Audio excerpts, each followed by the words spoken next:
ओम गणेश, जय सियाराम और हरिओम। मैं आचार्य आनंद पाठक कर्मकांड बाय आनंद पाठक में एक बार पुनः आप सभी का स्वागत करता हूं। और आज हम बात करेंगे एक ऐसे महत्वपूर्ण विषय के ऊपर जो सरल भी है, सहज ही है, आप सबको पता भी है, लेकिन एक विशेष अनुभव के माध्यम से मैं बता रहा हूं, एक अनुभव के माध्यम से। अब वो अनुभव क्या है कि जब आपकी जन्म कुंडली में चंद्र बहुत ही दुर्बल हो, चंद्र की वजह से मानसिक अशांति रहती हो, चंद्र की वजह से माता को कोई दिक्कत है या माता से मतभेद भी होते हैं या माता का स्वास्थ्य भी कभी ठीक नहीं रहता है अगर चंद्र कमजोर होगा तो, क्योंकि चंद्र मतलब मन, चंद्र मतलब माता। तो मन, माता, तन, पितृदोष, ये सारी चीज़ों से संबंधित अगर अशांतियाँ जीवन में है, और मानिए कि ये सारी अशांति हो ना हो, लेकिन अगर हमारा भाव ये है कि हमें शिव जी की पूर्ण कृपा प्राप्त करनी है तो क्या करना चाहिए। तो किसी भी सोमवार किसी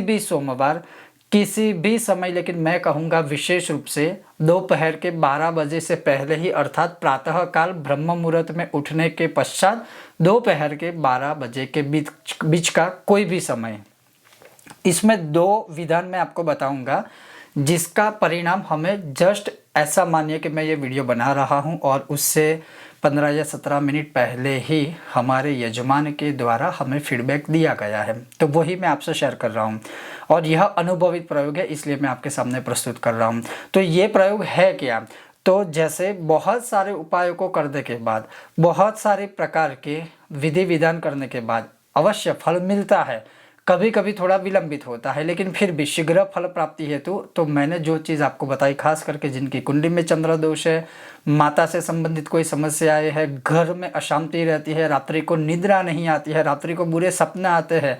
बुरे बुरे ख्याल भी आते हैं, मन एक जगह पर कहीं पर भी स्थिर नहीं रहता है, अगर ऐसी चीज़ है, ऐसी अवस्था है तो केवल यह प्रयोग कीजिएगा। और वो प्रयोग क्या है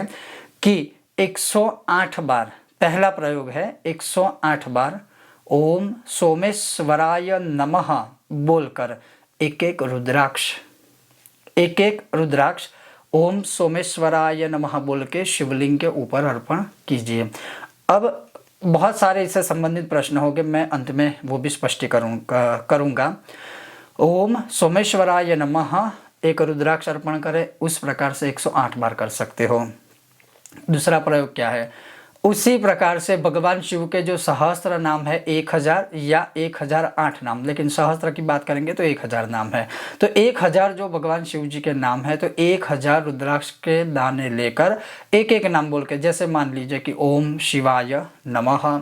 ओम सोमाय नमः, ओम भवाय नमः, उस प्रकार से धीरे धीरे करके भगवान शिव जी के लिंग के ऊपर अर्पण यह रुद्राक्ष कीजिएगा। अब दूसरी चीज़ याद रखिएगा, वैसे बहुत सारी जगहों पर, और जैसे शतरुद्रीय संहिता, फिर शिव रहस्य आदि में लिखा है कि जब हम अर्चन या अभिषेक गहराई से करते हैं, शिवलिंग के अधिक ऊंचाई से करते हैं, जैसे अभिषेक हो गया तो अगर ऊंचाई से करेंगे तो भगवान को मतलब एक प्रकार से चोट लग सकती है, अगर हम भाव स्वरूप में बोले तो। दूसरे स्वरूप में बोले तो कोई भी अलग अलग प्रकार के शिवलिंग होते हैं, जितनी ऊंचाई से कोई भी चीज़ आप अर्पण करोगे तो हो सकता है शिवलिंग भी खंडित हो सकता है। और इसी प्रकार से, इसी वजह से शास्त्रों में लिखा है, कई जगह पर उसके प्रमाण है, और अभी सावन माह आएगा तो इसके विषय में भी मैं संदेह दूर करने वाला हूँ। तो उस जगह पर या तो एक पुष्प की पंखुड़ी रख दीजिए या तो बिल्वा पत्र भगवान के ऊपर समर्पित कर दीजिए, और फिर उसी बिल्वा पत्र के ऊपर, जैसे शिवलिंग है तो शिवलिंग के ऊपर या तो पुष्प की पंखुड़ियाँ अर्पण कर दीजिए पहले, या तो बेल पत्र अर्पण कर दीजिए, और उसके बाद सारे एक एक नाम बोल के एक एक रुद्राक्ष अर्पण करने हैं। और यह बहुत ही अनुभवित प्रयोग है। अब जो बहुत सारे लोगों को प्रश्न ये हो सकता है कि वो जो चढ़ाए हुए रुद्राक्ष है उनका हम करें क्या, तो आप एक चीज़ ये कर सकते हो, पहले तो जो वो रुद्राक्ष आप चढ़ा रहे हो वो सीधा ही बाहर मार्केट से लाके सीधा ही भगवान के ऊपर नहीं चढ़ाने हैं। वो जो दाने हैं, मैं यहाँ माला की बात नहीं कर रहा हूँ, माला आप समर्पित कर सकते हो, वो एक अलग है विषय, या फिर एक श्रृंगार या फिर पूजा का एक प्रकार। यहाँ मैं सिर्फ और सिर्फ बात कर रहा हूँ 1000 या 108 रुद्राक्ष के मनकों की। तो पंचमुखी रुद्राक्ष जो सरलता से, सहजता से हो सकता है उसमें भी डुप्लीकेट मिलते होंगे और मिलते ही है, लेकिन पंचमुखी रुद्राक्ष के दाने डुप्लीकेट मिलने के चांसेस कम रहते हैं, तो पंचमुखी रुद्राक्ष ही लाइएगा। वैसे भी भगवान शिव के भी जो पंचमुख है और पंचमुखी रुद्राक्ष भी, तो फिर वो थोड़ा इजी भी रहेगा और अच्छा भी रहेगा। तो पंचमुखी रुद्राक्ष के 108 दाने या फिर 1008 दाने, जो भी आपकी इच्छा है, जिस प्रकार से आप वो अर्चन करना चाहते हो, अर्पण करना चाहते हो, वो लाइए। अब वो लाने के बाद जो रुद्राक्ष के वह दाने हैं उसको आप गाय माता के घी में, अधिक समय नहीं बोलूँगा लेकिन 24 घंटे तक उसमें डुबो के रखिए। गौ माता के घी में डुबो के रखने के बाद हो सकता है उसका जो रंग है वो थोड़ा सा काला हो जाएगा या थोड़ा सा ब्राउनिश हो जाएगा, तो ये एक अच्छी पहचान है। वो हो जाए उसके बाद चिकनापन होगा, तो चिकनापन दूर करने के लिए क्या है, मसूर का आटा, मसूर की दाल का आटा या फिर चने की दाल का आटा या फिर गेहूं का आटा जो शास्त्रों में लिखा है, वो लेकर रुद्राक्ष को अच्छे से स्वच्छ कर लीजिए, साफ कर लीजिए, चिकनापन दूर हो जाएगा। वो हो जाए उसके बाद वह जो दाने हैं वह भगवान शिव जी के ऊपर या तो घर के शिवलिंग में या तो शिवालय में जाकर शिवलिंग में अर्पण कर सकते हो। अब वो जो दाने अर्पण किए हैं, अगर घर के शिवलिंग में अर्पण करते हो तो उन्हीं दानों की आप माला बनवा कर या फिर हाथों में ब्रेसलेट बनवा कर, आप चाहे तो गोल्ड में भी बनवा सकते हो, आप चाहे तो सिल्वर में भी बनवा सकते हो, आप चाहे तो उसको काले, लाल या पीले धागों में भी फिर एक माला बनाकर ही गले में पहन सकते हो। अब अगर घर में शिवलिंग के ऊपर आपने यह अर्पण किए हैं तो आप अवश्य ही अपने लिए, अपने परिवार के किसी सदस्य है तो उनके लिए यह आप माला अर्पण कर सकते हो, माला आदि बनवा के, जैसे मैंने कहा ना आपकी स्थिति के अनुसार वो बनवा के। अगर आपने बाहर शिवालय में अर्पण किए हैं तो शिवालय में अर्पण करते हो तो वहाँ के जो शिव जी के जो पुजारी है शिवालय के, उनकी अनुमति लेकर फिर वो आप प्रसाद के रूप में ले सकते हैं, और फिर आपकी इच्छा है कि उन्हें ही दे देना है तो वो आपकी मर्जी है, अन्यथा आप भी ले सकते हो। और ऐसा करने से बहुत सारे प्रकार के दोषों से मुक्ति मिलती है। घर बैठे बैठे या शिवालय में बैठे बैठे भगवान शिव जी को रुद्राक्ष अर्पण करने से, और वो भी एक एक नामों से, एक एक दानों से अर्चन करके, उसका फल तो निरूपण करने में भी शायद हम समर्थ नहीं है। और रुद्राक्ष महात्म्य में आपको पता ही है, मैंने पूरी श्रृंखला रुद्राक्ष के ऊपर पूरी श्रृंखला बनाई है, 1 से लेकर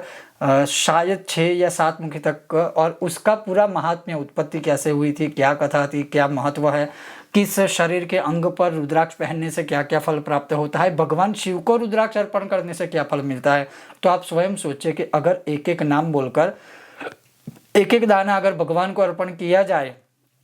तो शिव सोम स्वरूप सोमनाथ भगवान अवश्य प्रसन्न होंगे, और वो शिव प्रसन्न हो जाए तो फिर भक्तों का वह कल्याण करते ही है। तो ये एक अनुभवित प्रयोग था, तो मैंने सोचा कि आपके साथ साझा करता हूँ, आप भी कर सकते हो। और इसके लिए कोई विशेष मुहूर्त आदि कुछ देखने की आवश्यकता नहीं है। किसी भी सोमवार ब्रह्म मुहूर्त से लेकर दोपहर के 12 बजे से पहले ही आप यह प्रयोग कर लीजिए, क्योंकि 12 बजे के बाद जो पखाल कहते हैं कि भगवान शिव की पखाल की जाती है दोपहर में, तो फिर उस समय पे भगवान को इस तरह से, शिवालय की बात है जहाँ पर मंदिर है शिव जी के, तो वहाँ पर ये सारी चीज़ें नहीं की जा सकती है विश्राम समय में, तो सुबह ही आप यह कर सकते हो। ये था आज का एक अनुभवित भगवान शिव जी के लिए रुद्राक्ष के दानों का प्रयोग या अर्चन। अगर आपको यह विषय वीडियो पसंद आता है, लाइक करें, शेयर करें, चैनल पर नए हो तो सब्सक्राइब कीजिएगा। और हाँ, अगर आप भी यह प्रयोग करते हो तो अवश्य हमसे फोटो या